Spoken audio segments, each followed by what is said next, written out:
Hello mga kol, welcome back na naman dito sa ating YouTube channel. For today's video mga kol, meron na naman tayong ipakita bagong finish na unit DE17V 4x4 Tiptronic RO6 engine VVT. So check natin mga kol, and tapusin natin yung video para malaman natin kung magkano ang presyo sa ating setup ngayon. So makita natin yung kulay ng ating unit mga kol is army green. So makita natin fully tinted yung unit natin. Tapos dito meron tayong steel bumper, stock headlight. So H4, tapos T10, ito yung signal light natin sa D17. Then makita natin dito ordinary side mirror. Tapos dito makita natin naka 13 inches na brand new mags and brand new tire.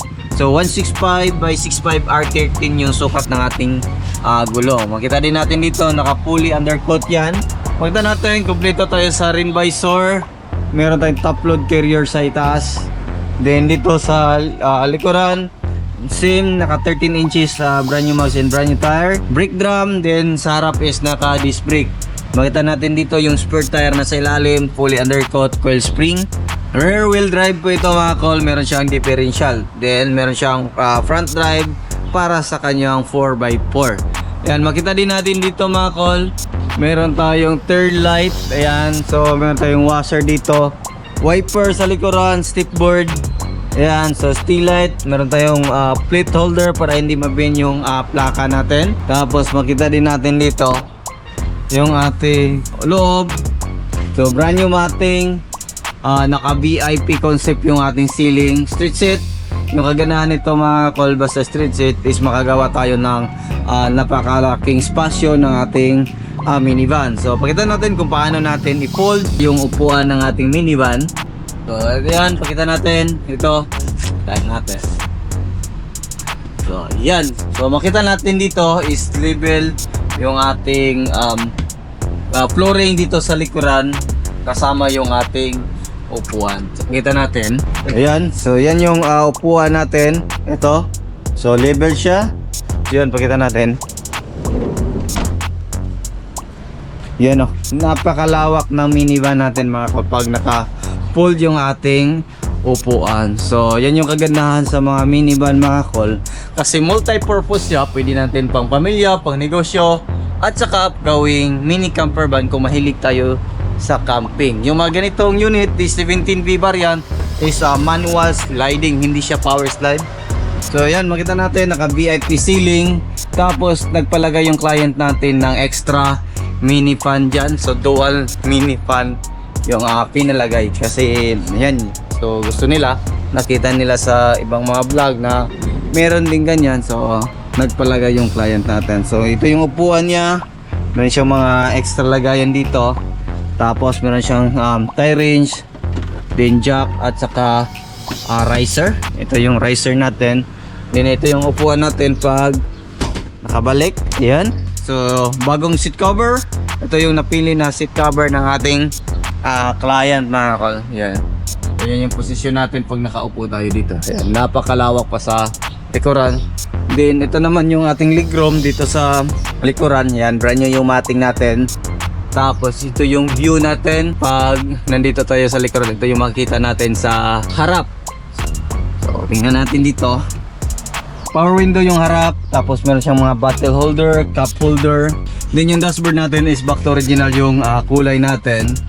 Tapos yan, makita natin dito bagong seat cover. Ito din yung napili ng ating client. So napaganda din. So maganda yung combination. So bagay na bagay sa kulay ng ating unit. Yan, naka 9 inches Android touchscreen stereo with reverse camera yung unit natin mga kol. Then Tiptronic. Ayan, makita natin, pwede natin manual mode and automatic mode. Fully air condition. Ito yung aircon natin, aircon switch. Then yung ating blower, then lagay natin dito. Tapos naka second gear, meron siyang second gear. Tapos 4x4 switch. Yan, yan, so function yung 4x4 natin. So goods. Yan, ito yung cluster panel ng ating minivan. Then off natin yung aircon. So pakita natin yung makina dito. Ayan. Yan, ito yung makina natin. Yung makina is RO6 engine VVT 12 valve, 3 cylinder all aluminum engine, naka timing chain VVTi. So makita natin dito yung ating injector, isa, dalawa, tatlo.